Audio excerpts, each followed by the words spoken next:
What if this isn't how this show ended? What if? Welcome back, everyone. Hello, my name is Amanda. You might know me as Vamp. And today we're here to answer the ultimate question as we talk about the final episode of What If? What If Season 3, Episode 8? What if? What if? That's the name of the episode. So we're going to talk about that. So heads up, spoilers in effect, and they're our big ones because we're talking about the end of the show. So heads up, warning, flashing lights. Do proceed with caution unless you want me to spoil the ending of this show for you. Because I'm about to talk about now, what is this episode about? Is it about infinite possibilities? Did they really do infinite possibilities in a show that's about infinite possibilities? But it's ending, so the possibilities are finite, because we ended the show.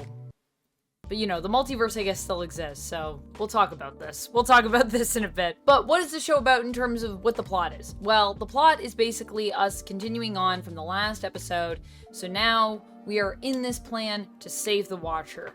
So we already know Captain Carter, she made her play, she got to the 5th dimension, but she instantly became a prisoner of the Eminence. So sad, too bad.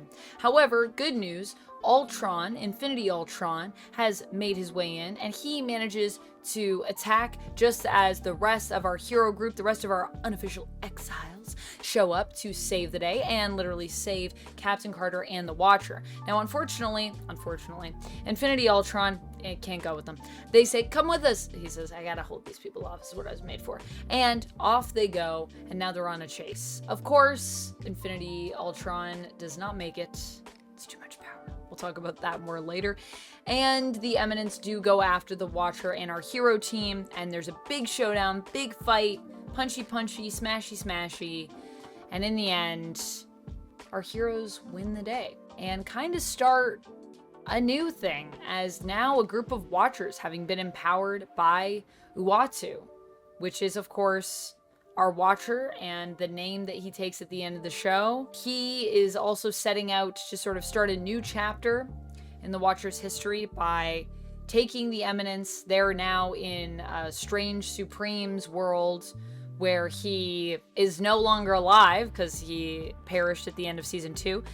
But in giving up his soul to create his universe, basically he is a living universe. That's what we establish in this. So that's how we're able to do that. That's how we're able to knock out the Eminence's powers, because Strange Supreme can control that universe. So while you're in it, he's in charge of it. Even though you would think Watchers would kind of be beyond. Anyways, we'll talk about that more in a minute. So the whole idea at the end is that Uatu is going to take his mentor under his wing and teach him some things that he has learned in his journeys. Not just watching people, but seeing them, which is a beautiful idea. Basically, that's how I feel about this ending. It's a lot of beautiful ideas, the execution of which, not so good, is what I would say. Not so good. Although, I mean, I love a lot of the characters that are in this. I like the concepts. I like where they were going with it.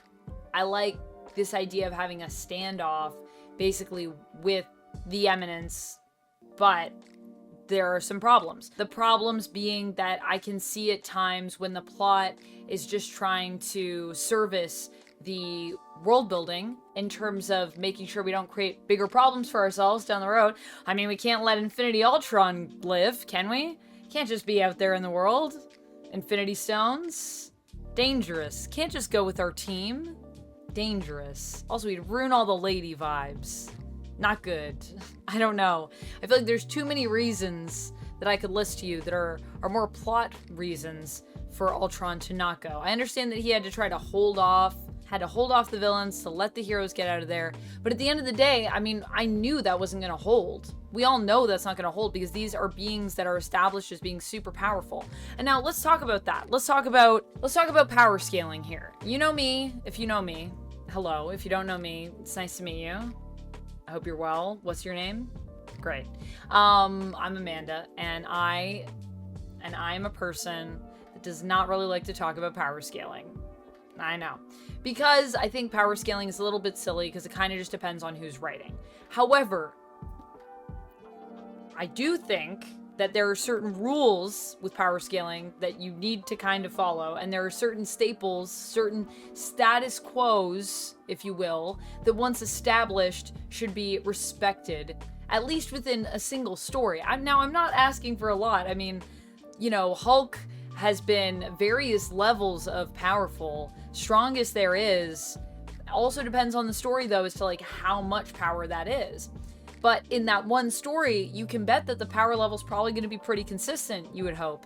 And here, the thing I don't love is that we have this, you know, group of villains turning on our heroes. They're established to be super powerful. Like Infinity Stones, nothing to them.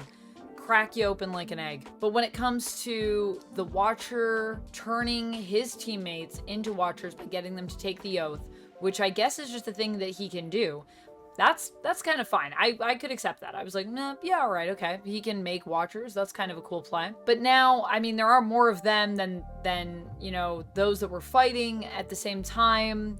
Just because the numbers are outbalanced, these are beings that have been established that they can basically do whatever they want. Like, no power is too great.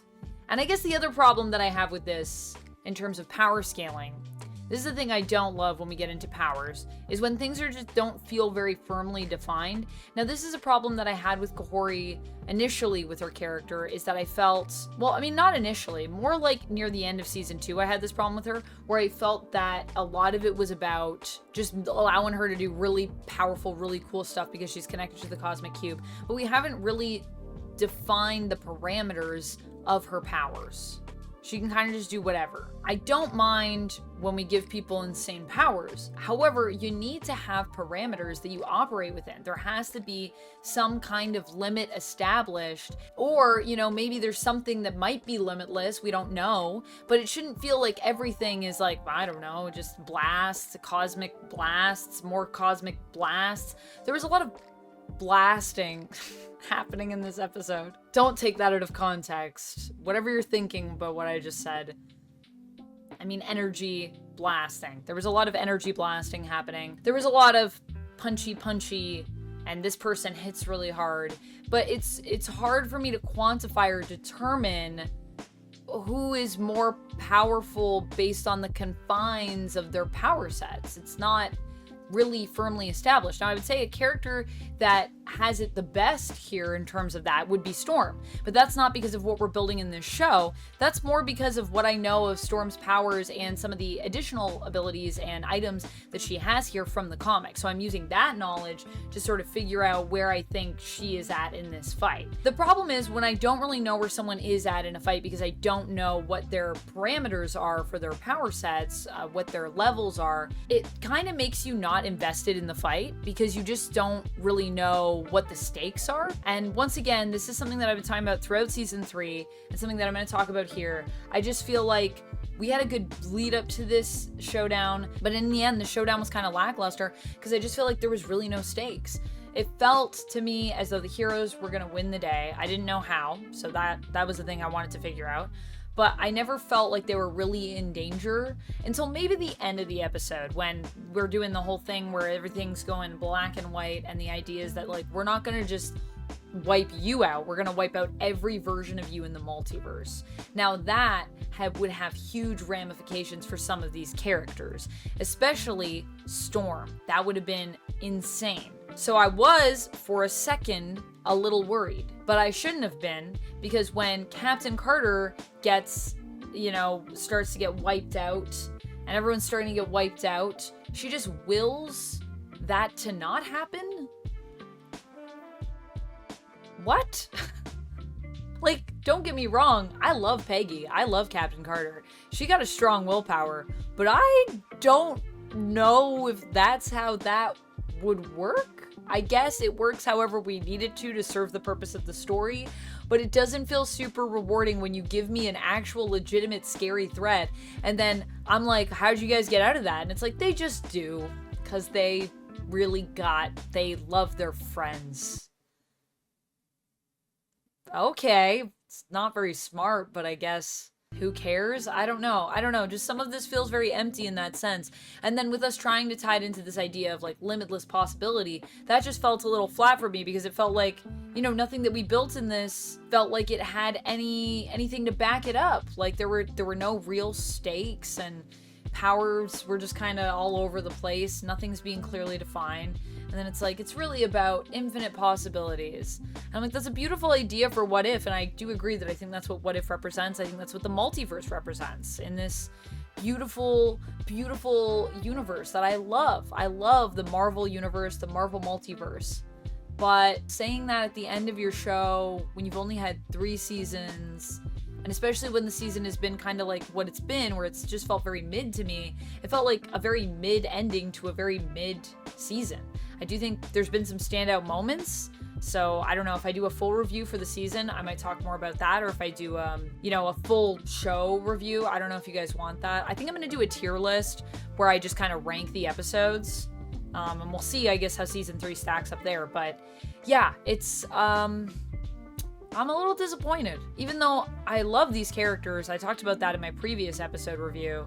I do love these characters, and I like some of the ideas of what we were doing here. I just wish the writing, I guess, was a bit stronger. I think that's ultimately where some of this is boiling down to me having issues with it. I think it kind of comes back to the writing. Also, you know who's had to say something about the writing on socials? Bo DeMayo's been talking about the writing in this show. Whoo! Shots have been fired. So I might do a video just on that alone, but just quick aside, that has been a thing. And you know, it might have to do with the fact that the writing team, I think, has changed slightly. I mean, it's still kind of the same people, but one of the people that really lent a lot to season 1 is AC Bradley, who is not writing in this season and only wrote a few episodes, or worked on a few episodes, I think, in season 2. So maybe that's the shift that messed with stuff. I don't know, but I do wish this had gone out with a little bit more of a bang. I do like that at least it wasn't bad. It just wasn't great. It was like, okay. It was fine. It was good sometimes. I think overall, though, I gotta give this episode, I think, a 2 out of 5. I know, that hurts. It hurts me. But at the same time, it's just because it is the last episode, so, like, you really want it to be a banger, and it just felt kind of weak sauce. We kind of started weak sauce, and we ended weak sauce. And then there was some stuff in the middle that was pretty good, I thought. But we never really fully went all the way with it. So, unfortunate.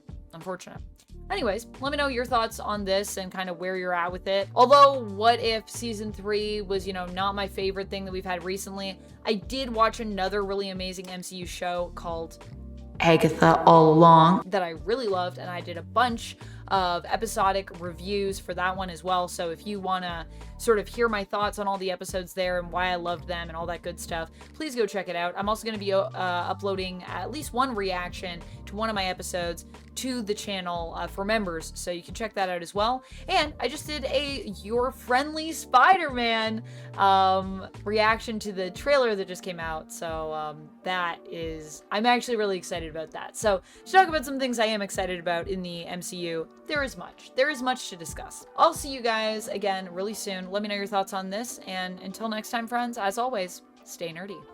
Bye!